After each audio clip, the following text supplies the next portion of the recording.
सबसे पहले तो इंडिया न्यूज़ के सभी दर्शकों को आकाश सिंह भारद्वाज का नमस्कार। एक दूजे के वास्ते इस शो में मैं बाबूलाल का कैरेक्टर कर रहा हूँ। जो जितना मुझे अब तक बताया गया उसके हिसाब से टीवी इंडस्ट्री में ऐसा कैरेक्टर शायद ही कभी आया होगा अब तक, ऐसा मुझे बताया गया है कि कॉमिक रिलीफ तो है ही है इस शो का और इस परिवार का, तिवारी परिवार का, मगर ये माता जगराता सिंगर है।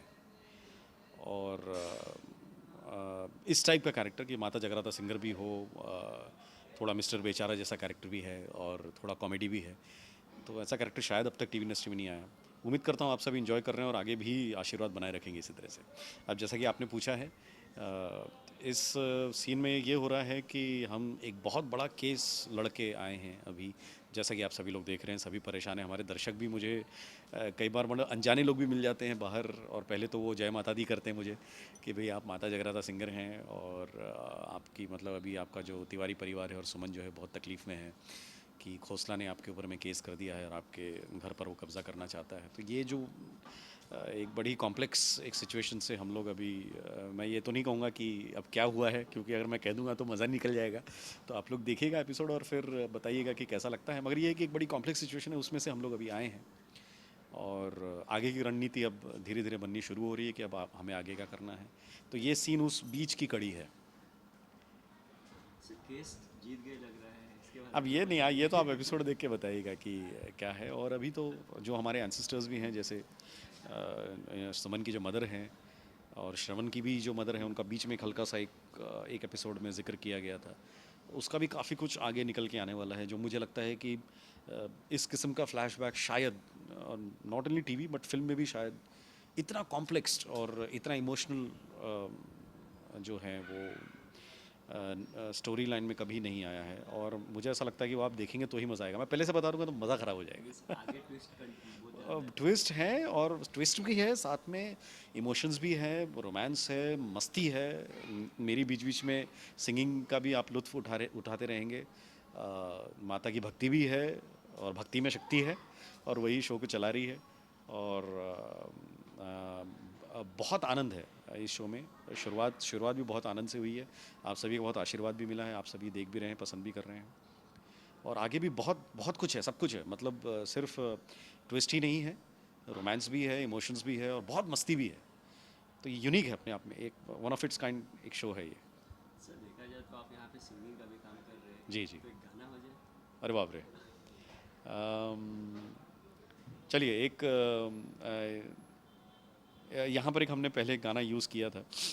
मतलब माता के गाना सुनना चाहेंगे या कोई दूसरा गाना भी? जो आपको पसंद है सर, नहीं तो दोनों सुना दीजिए, एक माता का एक वो। अच्छा चलिए, तो ये कहीं डिस्टर्ब तो नहीं होगा अभी सेट पे? बीच में हो तो कट कर देना जो एक्स्ट्रा लगे।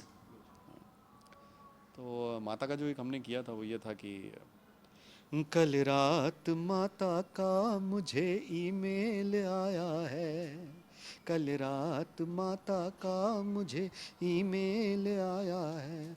माता ने मुझको फेसबुक पे बुलाया है, कल रात माता का मुझे ईमेल आया है। तो ये एक माता का मॉडर्न भजन है आज के संदर्भ में। मॉडर्न ह्यूमन बीइंग जो हम मॉडर्न जो मानव मनुष्य है उनके लिए एक मॉडर्न टाइम्स में एक माता का ये जो है बड़ा कमाल का एक है, जिसमें भक्ति भी है और थोड़ा मज़ा भी है, थोड़ी मस्ती भी है। वो भगवान ही क्या, जिससे हम दोस्ती और मोहब्बत ना जता पाए, जिनसे थोड़ी मस्ती थोड़ा प्यार ना जता पाए, जिनसे मस्ती ना कर पाए।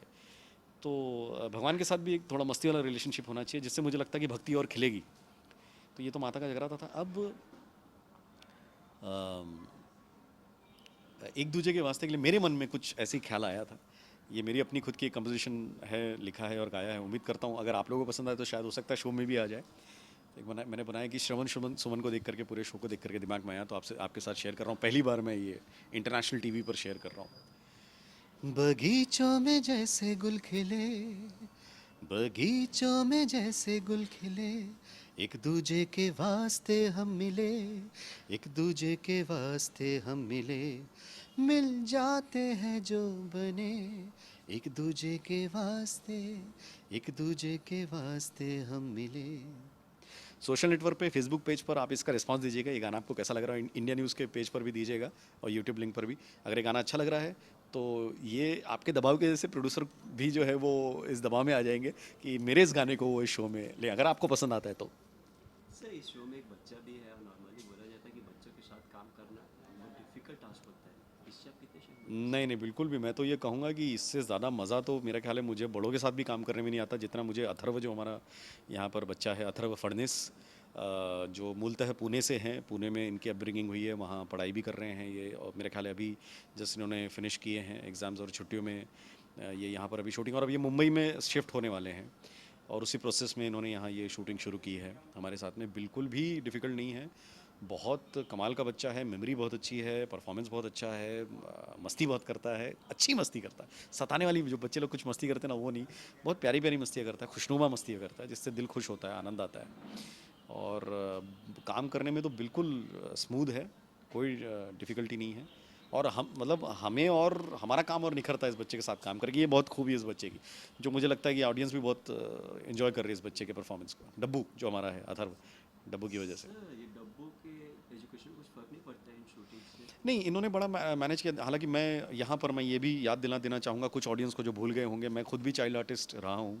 3 साल की उम्र से मैं कॉम्पेयर मिमिक और सिंगर रहा हूँ स्टेज पर, मैंने पूरी दुनिया में परफॉर्म किए हैं, इंडियन और इंटरनेशनल स्टार्स के साथ शोज़ मैंने किया है। और 7 6 7 साल की उम्र में के विश्वनाथ जी की फिल्म की थी मैंने, सुर संगम जयप्रदा के बेटे का रोल किया था, जो तेलुगु शंकरवरणम का हिंदी में एक था।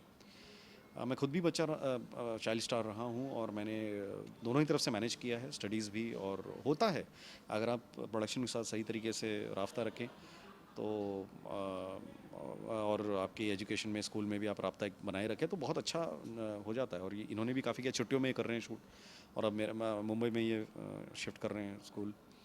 तो मतलब मेरे ख्याल है पूरी फैमिली शायद शिफ्ट हो रही है मुंबई में, तो ऐसा कुछ इनकी प्लानिंग थी और उस हिसाब से इन्होंने इंडस्ट्री में भी काम करना शुरू किया। अगर अच्छे से प्लान किया जाए तो अच्छे से काम होता है, और मैं तो कहूँगा कि इससे और ज़्यादा बच्चा रस लेकर के पढ़ाई में भी और ज़्यादा एक्सेल करता है और ज़्यादा बेटर परफॉर्मेंस दिखाता है, क्योंकि उसकी मन की हो रही है, वो जो मन से जो चाहता है अपनी कलाकारी दिखाना चाहता है वो भी निकलता है, और एजुकेशन में भी काम निकलता है। Thank you. सर देखा जाए तो बुला रहे हैं अभी शायद, अब बबलू बोला कि डब्बू बोला? हाँ हाँ। सर देखा जाए तो फिर इंडस्ट्री में अभी फिलहाल बाइक ऑफिस पे मूवी बन रही है सचिन, अजहर और धोनी पे, इसके ऊपर क्या रिएक्शन आपका सर? नहीं, तो बहुत अच्छी बात है। और ये यंगस्टर्स के लिए कितना सपोर्टेड होगा सर? नहीं नहीं, डेफिनेटली ये बहुत अच्छी बात है। हर किस्म की फिल्में बननी चाहिए, बायोपिक्स बननी चाहिए, और अगर स्पोर्ट्स पर फिल्म बने, जो पहले बहुत कम बने थे और रिस्की बिजनेस माना जाता था स्पोर्ट्स पर फिल्म बनाना, मगर अब अगर बन रहा है तो बहुत अच्छी बात है, और यंगस्टर्स को भी इससे पता चलेगा कि पर्दे के आगे की नहीं, पर्दे के पीछे की कहानी भी क्या होती है। एक कोई स्टार बनता है, स्पोर्ट्स स्टार बनता है तो कितनी तकलीफों से गुजरता है, पर्सनल लाइफ में क्या क्या होता है। बहुत अच्छा है, सबको एजुकेशन मिलेगा, आगे आने के लिए प्रेरणा मिलेगी और रास्ते साफ होंगे किस तरह से आगे बढ़ना है। Thank you sir. Okay, thank you. Thank you sir.